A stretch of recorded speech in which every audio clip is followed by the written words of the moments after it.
Hi,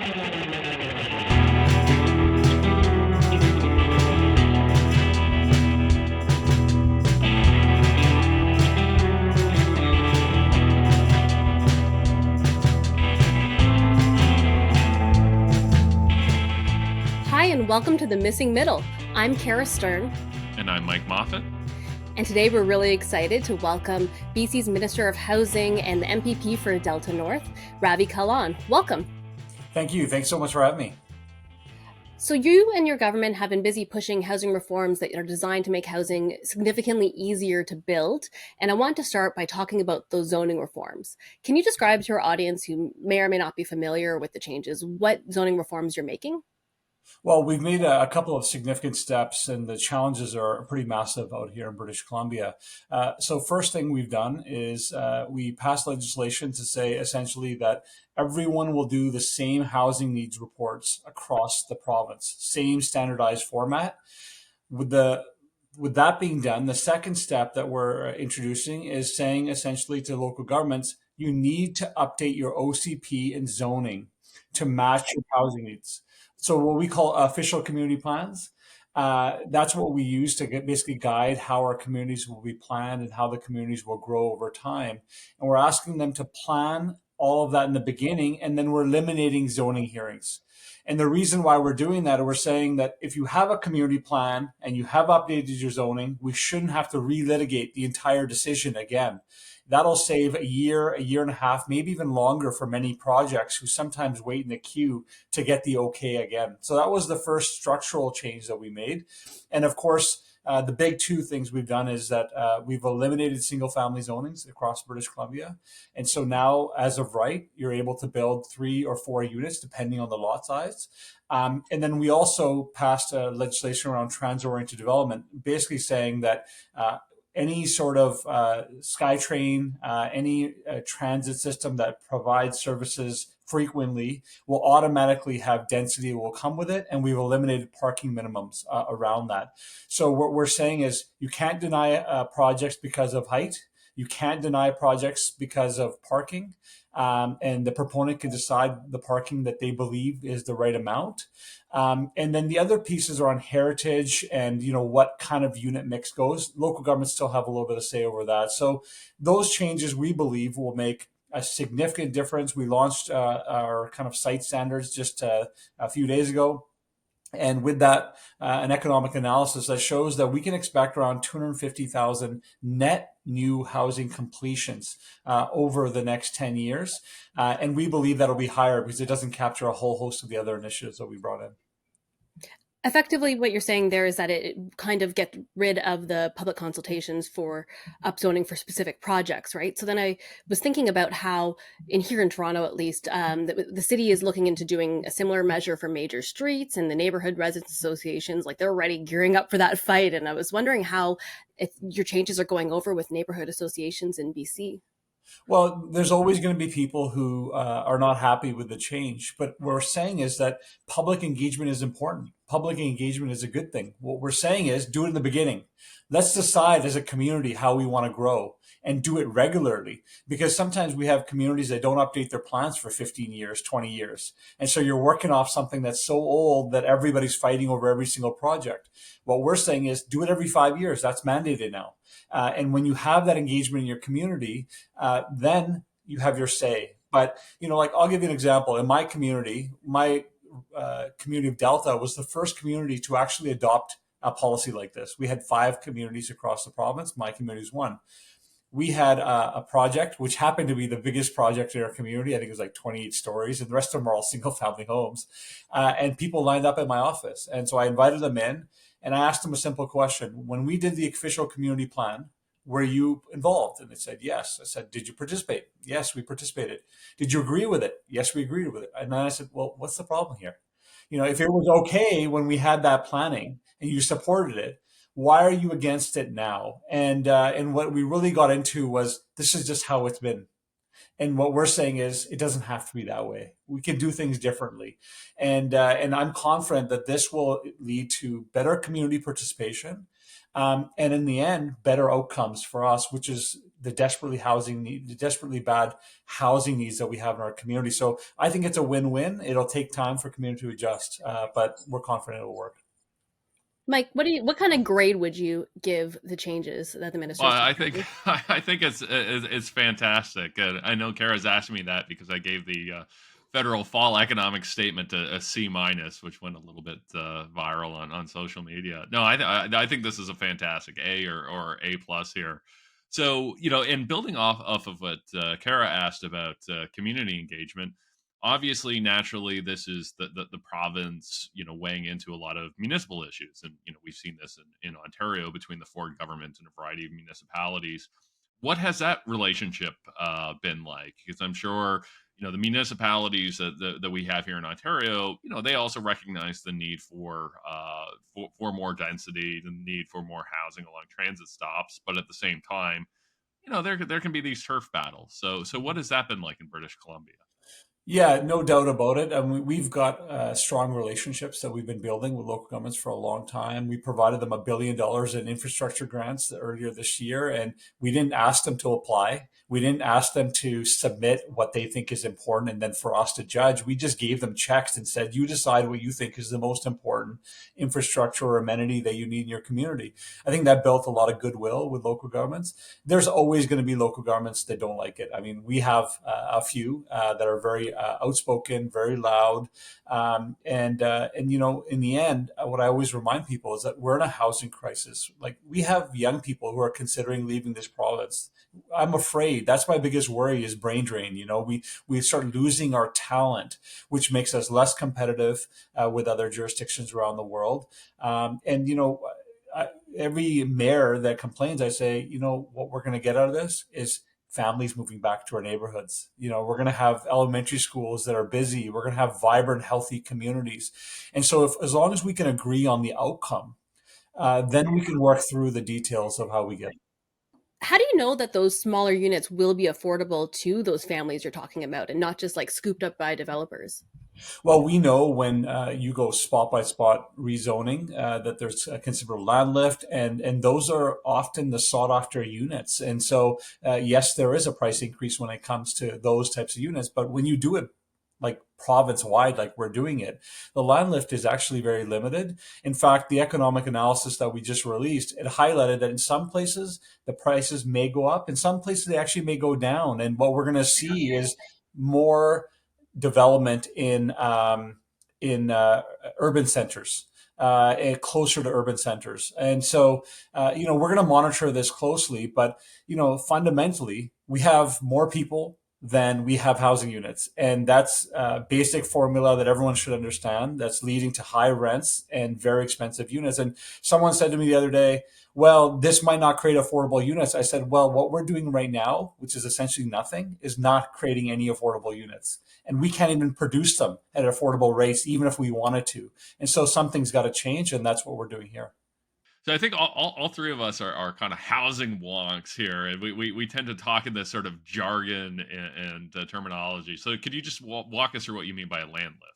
Well, some people say that the value of the homes that just got rezoned or upzoned, the value will increase. And some people have even speculated that property taxes would go up. What we're saying with the changes that we're making is that when you do it in such a large area, the increase in land value is actually not that high. It is much higher if you do it only in small pockets or small neighborhoods. But when we're doing it province wide, we don't expect it to be significant. In fact, what we expect is housing units to be more affordable. And again, economic analysis that we released with a group of economists that we brought together, they highlighted that, in fact, what we'll see is price stabilization. And we've seen that in Auckland, we've seen it in other jurisdictions as well. Wait, so if you did it in one area, those people who own those homes, their value of their homes would go up quite a bit. But you're saying if you do it across the province, land values won't change? Land values will go up in some parts of the province because some areas, communities are more desirable. If you're just outside of the downtown core, it may go up a little bit, but the units that are going to be produced are going to be more affordable.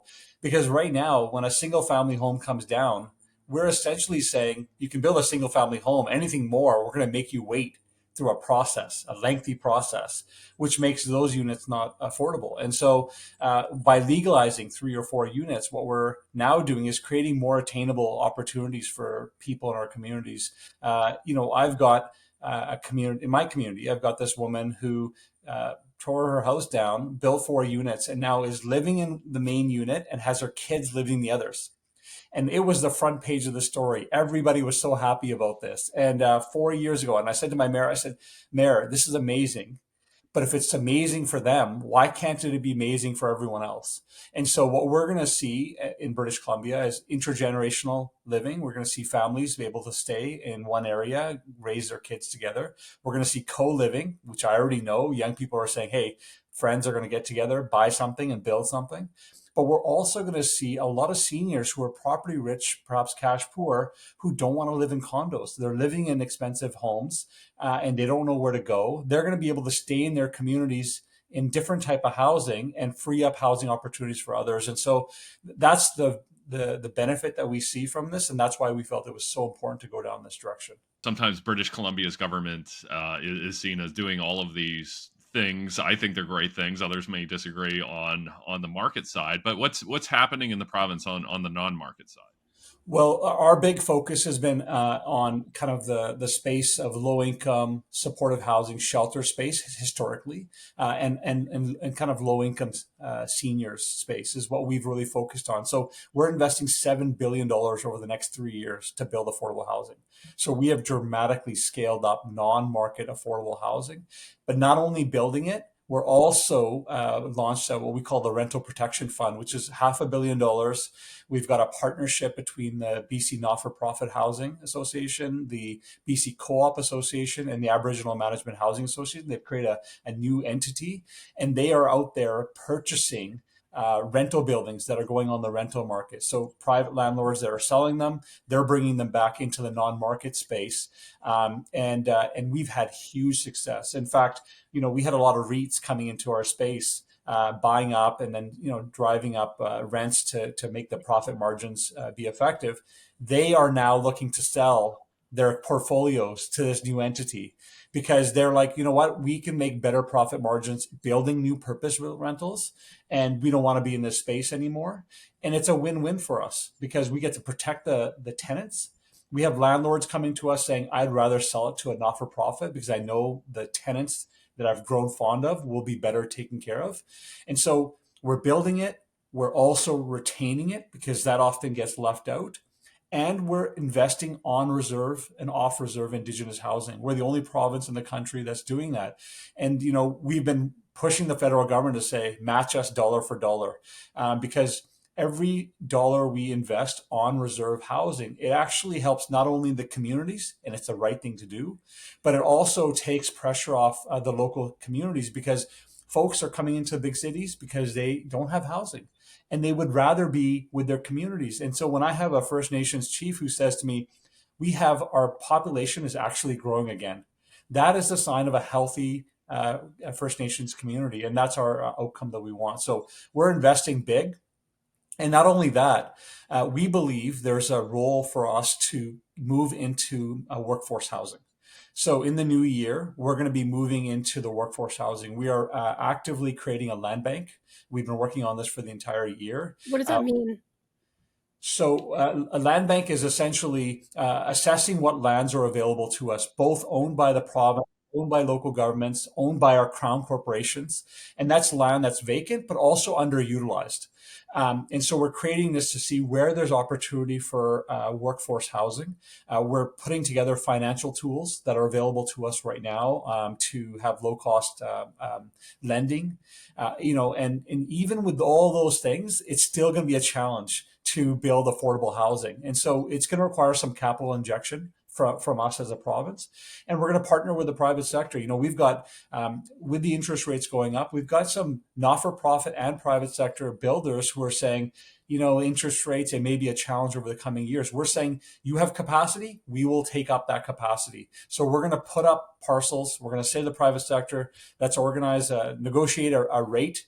You build it, just give it back to us when it's done, and we'll have not-for-profits operate it. So That is not going to build that deeply subsidized housing. It's just the market economics don't work for that, but it will work for that 20%, 30% below market, that the nurse income, the firefighter, the police officer income. That's the type of workforce housing that we're trying to attract. And so we're going to continue to build the deeply subsidized, the affordable housing in a different mechanism, but we're going to move into that workforce housing as well because we know it's desperately needed.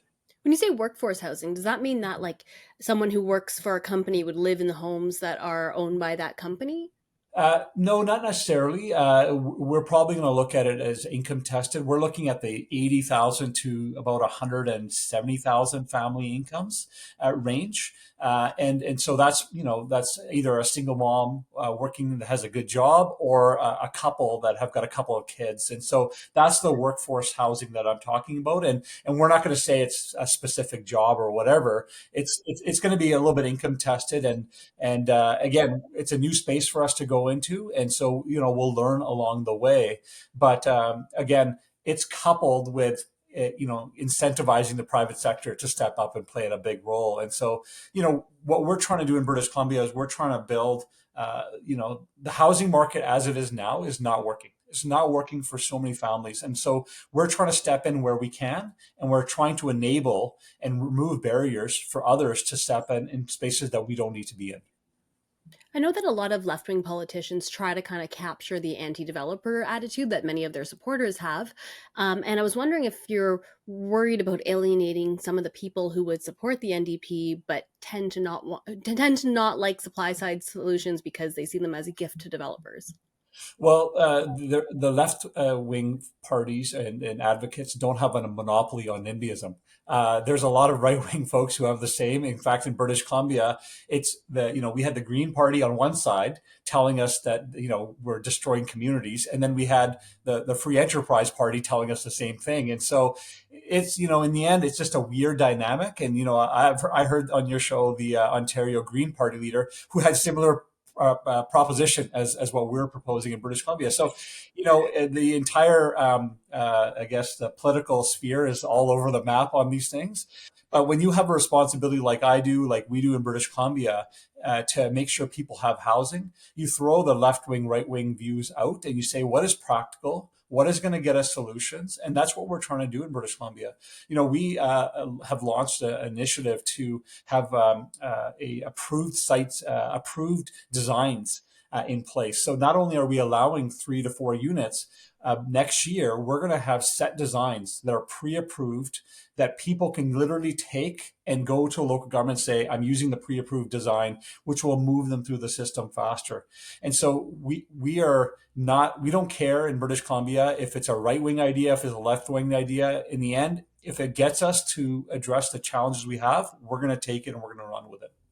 So I wanted to discuss like the pre-approved idea. I think is fantastic. It helps with some of these approvals bottlenecks, but there's a whole lot of different bottlenecks to building the supply. And one of the things that we often hear is that, well, it's fine to do all this on zoning, but we don't have enough carpenters, or we don't have enough electricians to actually make this happen. So there's labor market, there's productivity, there's innovation, there's all kinds of bottlenecks.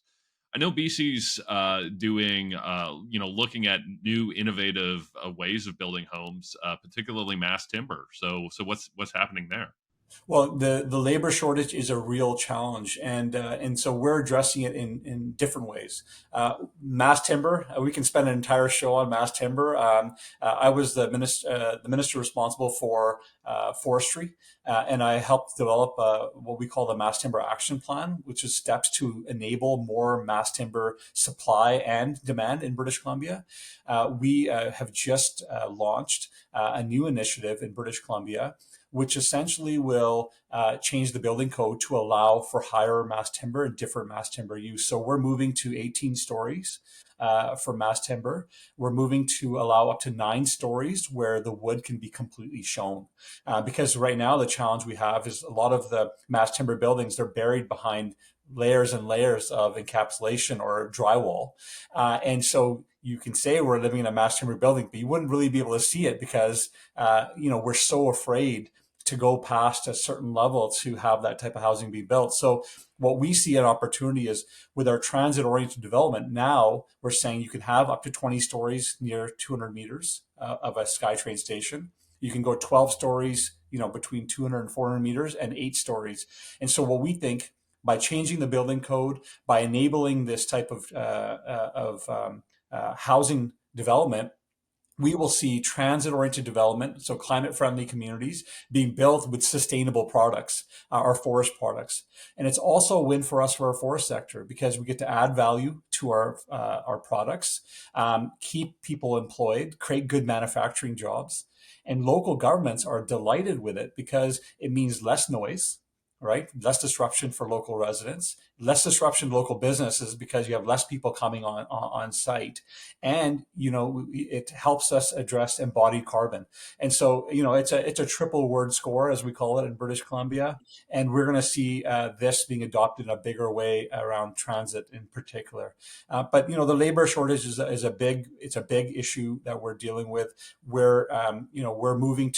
have a provincial nominee program, which allows us to fast track folks for immigration. So we're going to use that for trades. We have to digitize our building permit process. We're not going to have enough planners. As much as we think we're just going to continue to invite people here, we're just not going to have them. So we need to reform our systems. We need to innovate. We're digitizing our building code in British Columbia.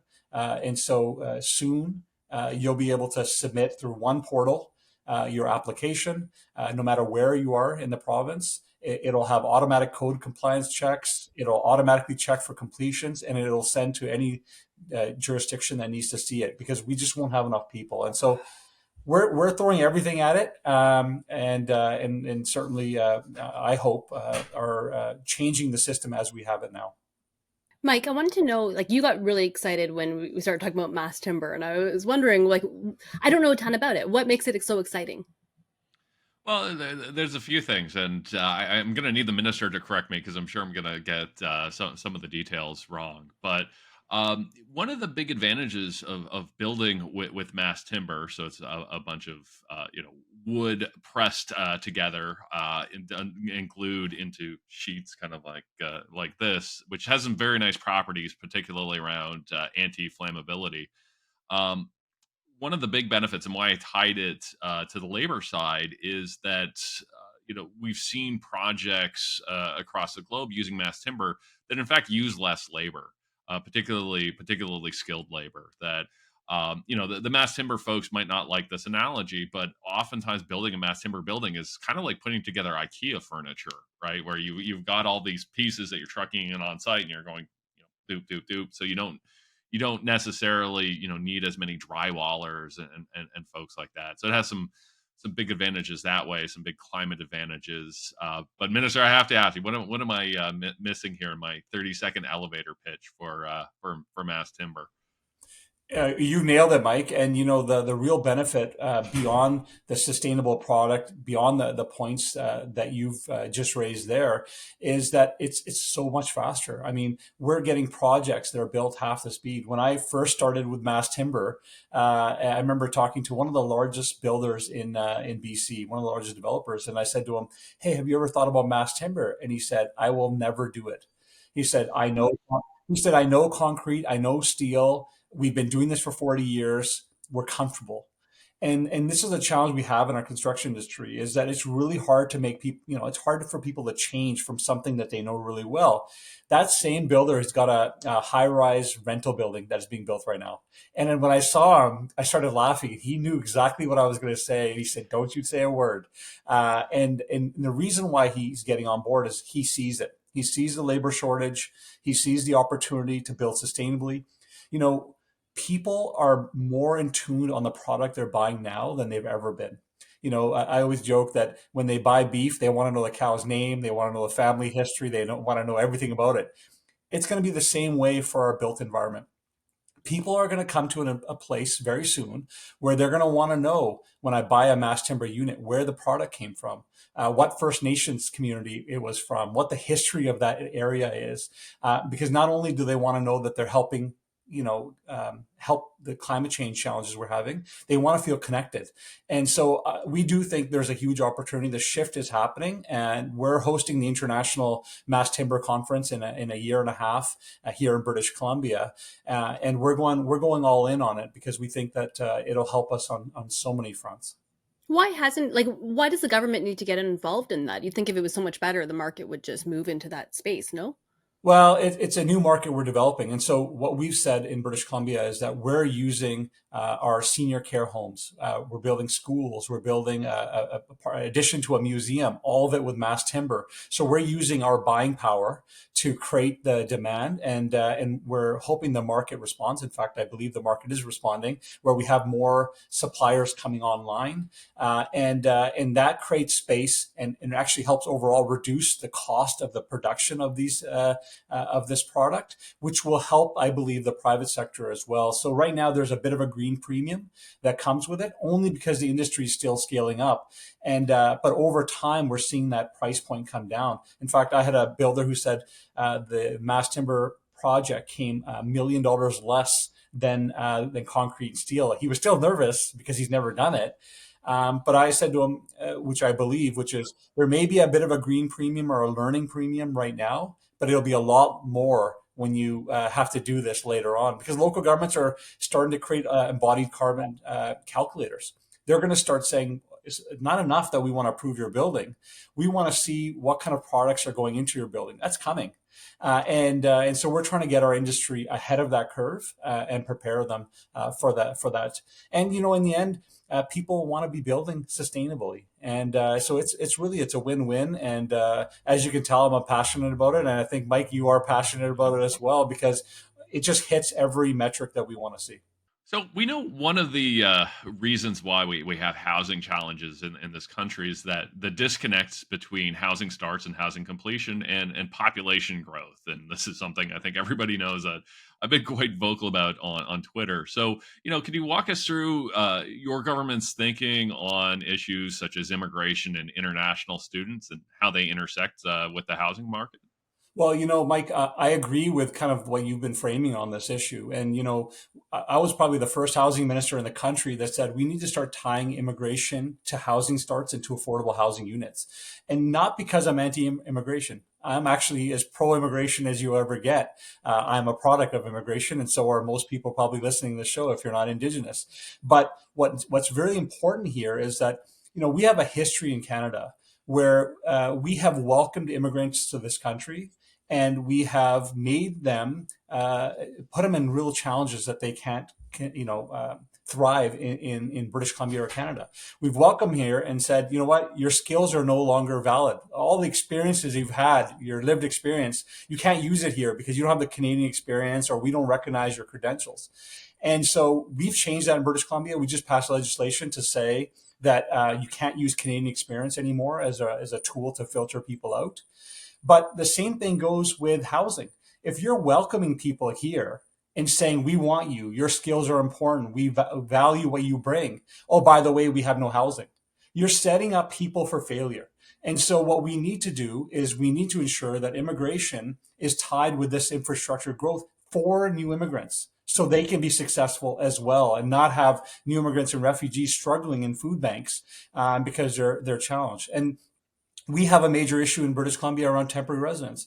Our international student numbers have grown dramatically, and our private sector, universities in particular, have not been building housing. And so there is a real cost and pressure that comes with this. And, that's great. We have now an immigration system that's saying, if you're an international student, you have a pathway to immigration. That's fantastic. I have no issues with it. But the problem is that when you have the numbers coming in that you have, the numbers don't match the amount of immigration. Like, we're fine with the immigration numbers. The temporary residence numbers don't match the immigration numbers. So what happens in 3-4 years when you have probably double the international students who realize that they actually aren't going to get immigration because the numbers are not high enough? Like, we're going to have a real issue in our hands. And so we need to realign that. And I appreciate the comments you've made on this, Mike, because, it's not about whether you're pro-immigration or not. It's the data that we have to follow. And if people are upset about it, they need to look at it from a new immigrant perspective. They need to look at it from the international student perspective. It's not fair to these young people that they're brought here and we're saying go work at Tim Hortons for 40 hours a week, and then some people, employers, making them work under the wages, under the table, and we're putting them in vulnerable situations. And by the way, we don't have housing. It's not fair. We need to find a better way, and we're working on that with the feds here in BC. How do you tie it to immigration levels, housing starts to immigration levels, I guess is what you're doing, because the federal government's the one that kind of sets those guidelines for immigration. So I guess you guys are choosing the number for how many stories are allowed, how many units are allowed based on the immigration levels? Well, we're not allowed to do that. What we're arguing is that we would like the federal government to work with us to do it. And I'm indifferent on the formula. What I want to see is a conversation happen. The immigration numbers are not a challenge because they're planned out over time. I'd like them to be planned longer so we can plan it out. But at least we know what they will be over the years. But when your temporary residence numbers shoot up for us in British Columbia from 80,000 to 125,000, that's 45,000 people all of a sudden. And many of them are concentrated in a couple communities. And so, it puts huge pressures on our housing infrastructure when you can't plan for that, and our healthcare system. And so there needs to be a better system. And it's going to require leadership from the federal government, but I think provinces have a role to play. When it comes to transit oriented zoning, I know that you guys are changing the rules there. You mentioned it earlier. And I was wondering if you can give us a bit of a quick version of what are the new rules around transit? Well, what we've said is within with SkyTrains, within 200 meters, we have 20 stories as of right. So you can't be denying a project because of height. Within the 200 and 400 meter range, we've said it's 12 stories, and then within the 400 and 800 meters, it's 8. We're not saying you can't go more. Local governments, of course, can go more. We're saying that you can't deny for less. And we're limiting parking minimums. And this was a big thing. I know it was, people thought the sky is going to fall, but the truth is it's not. We are building way more parking than we need. It's costing, $60,000 to $110,000 per parking spot. It's amazing how much the cost is for us to dig down. And, we have not-for-profit partners who are applauding this because, we have one in my community. We're going to build seniors housing. They were being asked to build a parking stall per a unit. And they were joking with me because they said the seniors are asking for parking stalls for their scooters, not for full cars, because they just weren't expecting that to happen. And now with this elimination, they can build some for visitors. They will build for the scooters, but they're going to save millions of dollars, which will now go to creating more affordable units on their site. And so I think that one is going to make a big difference, especially in this environment where interest rates are up, costs are up. This will enable a lot more projects to go forward.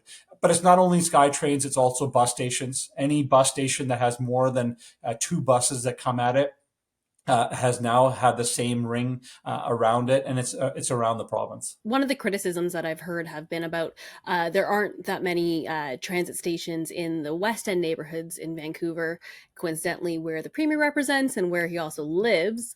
And I know I've biked around that neighborhood, and there's you look around, these lots are huge, and I kept thinking, this is so central. Why are these all giant single family homes so central in Vancouver? How do you target density in those areas?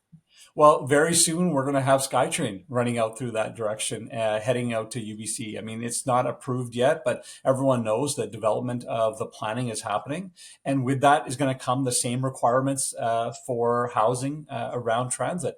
But, I think it is fair to say that some communities, in particular wealthy communities, have historically stayed away from transit because they were afraid of the other coming into their community. I have that in my community. A portion of my community had a vote 30 years ago, and they voted against transit because they didn't want other people coming in. And you can define other as whatever you want, because I'm sure there's different definitions of what other means to people. But now our communities are changing. I mean, my son is 13 years old. And him and his friends are calling me from random places. It's scary as a parent. You're like, where are you? They're like, oh, we're in this neighborhood. We're in this neighborhood because transit's free. We made transit free for kids. And so they're just getting on buses and going, and it's become just a normal part of their life. And I think that the demand for transit, even in those communities, is going to be coming in a bigger way. Their kids are now wanting it. And so we're going to expand transit. And what we're saying with the rules that we put in place is as we expand transit, we expect, we require housing to come with that investment. And that's a good thing. What do you think, Mike? Well, I'm going to take this in a slightly different direction, a slightly wonkier direction. So, you look at things like the parking minimums, and we can think of this as being a change where the government's kind of getting rid of these one size fits all kind of regulations and saying, no, you can sort of figure this out as the project manager or owner, what level of parking is appropriate for you. One of the big changes that I'm particularly interested in is on the building code side of single stairways in apartment buildings. So Kara's smiling because this is something her and I talk about a lot. So what is British Columbia doing here, and what are these single stairway changes all about? Well, this one has got a lot of people excited because we've been building a certain way for a long time. All of our buildings look very similar, and so what we're doing is, and we just announced this just recently, is that we're starting this engagement with fire officials in particular because they've got some concerns about how we can have single egress or single stair buildings to a certain height, and what that does is it allows us to build more efficiently. It means we can create more affordability in the units. And design wise, it opens up a lot of opportunities to have buildings look different. And, I've had opportunity to go to Europe many times. And when I go there and I see the buildings with the single staircase, I think to myself, well, why are we not doing this here in British Columbia? And partly it's because the way our code around fire in particular has developed over a long time is built around one model. And what we're saying is perhaps we have to relook that model. We have to think of it differently. And so we're going to be doing that over the fall and in the spring. And my hope is next year we're able to launch a policy that says, hey, there's ways of doing it differently, and the single stairway for a lot of buildings will be something that will be part of that. And by the way, I know there's other provinces that are interested in this as well. Ontario has expressed interest in this as well, and I'm hoping that we can partner with Ontario in particularly and say, well, we'll do this together. When you say that it's going to take till like next year, I keep wondering, like, it works really well in a lot of countries and presumably there's data out there already. Why is it going to take so long to make that change? Well, even with mass timber, the change is gradual. And the reason why is you got to bring people along. There's a lot of people that worry in the fire community, the firefighters, the folks in that space.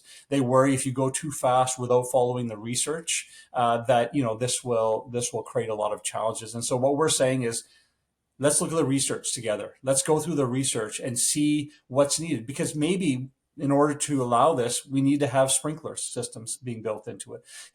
There's ways to mitigate this, but the way you do it is by having that conversation and bringing people along. And we didn't want to just say, here it is, fire officials, deal with it, because we didn't want that backlash of slowing progress down. And so it's going to require us to bring people along and have that important conversation. And that's what we're going to give time for.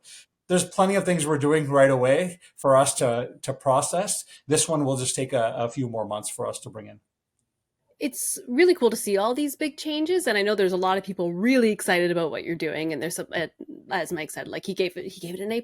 That's like amazing. One thing I'm a tough grader. I'm a tough grader as well. So, but yeah, a lot of us are very excited. But the question that comes to mind is, like, there's amazing changes now, but your government's been in power for a while now, like as a majority since 2020. So what took so long? Well, there's a few things. I mean, the investments that we started to make we all know for decades we just had no investment in affordable housing. It was felt like we could just leave it to the private sector and somehow it would just solve itself. And what we've learned is it won't. It needs to be a partnership. And so what we did when we formed government was we started making significant investments. As I highlighted earlier, first jurisdiction in the country that started investing on reserve housing. We have First Nations communities that are having housing opening now, and unfortunately it takes time for housing to open, and they haven't had housing open since 70, 80 years. Like I was in a community seabird island band here, and they showed me the building that CMHC built in 19, I believe it was 60. And they're like, that was the last time housing was built here. And so, so we've been making significant investments to build the housing. The policy changes, it took time. We started this process in 2019. That's when we went to local governments and said, hey, the system's not working. There's got to be a better way. We did what's called a DAPR review, a development approval planning review, with all local governments, with builders, with developers, and said, can we imagine something different? And all the things we're doing now are based on that. And some people are saying to us, you're going too fast. Why are you going so fast? Criticism comes every way. If it's too fast or it's too slow, I always joke that it was too hot, too cold. It's just perfect, And so the reason why we've done a lot of things in one is because we know it's going to take time for the market to now process and adjust. And we didn't want it to be change all the way through. We wanted to make sure all things were done so that the system can now adjust. Before you were a politician, you were on the Canadian Olympic field hockey team, and I was wondering if there are any skills you learned on the field that have been helpful in politics. I've learned a lot of lessons from sport. I'm here because of sport, quite frankly. And so there's a few things. One, I think when you've played a sport at high level, any team, you handle stress differently. And everyone else can be kind of losing their mind, and I'm kind of like, it'll be fine, it'll be okay. So I think that's helped me quite a bit. I've learned a lot about leadership, and one of the things that I tried to bring to the housing file is that, people always say leaders need to be out in the front, and I've learned actually leadership is sometimes you just got to look around and let other people lead. And what we've done with our housing strategies, we didn't come up with these ideas. These ideas have been coming forward from advocates, people who've been advocating for decades on this stuff. We just took their ideas and said, okay, do they work? Will they be sound? And we brought them forward. And so, a lot of lessons from sport. I could do an entire podcast with on sport, but I think it's helped me become who I am today, and the competition of politics and sport are pretty similar, because you can do stuff what you have to do on the field, and you can walk away and realize we're human beings and we all want the best, and we're just perhaps coming at it from different perspectives. Oh, that's so lovely. I love that. Thank you so much for joining us. We really appreciate you taking the time. Yeah, thanks for having me. And again, I love your show. I love the podcast, and Thank you. hopefully you'll invite me again.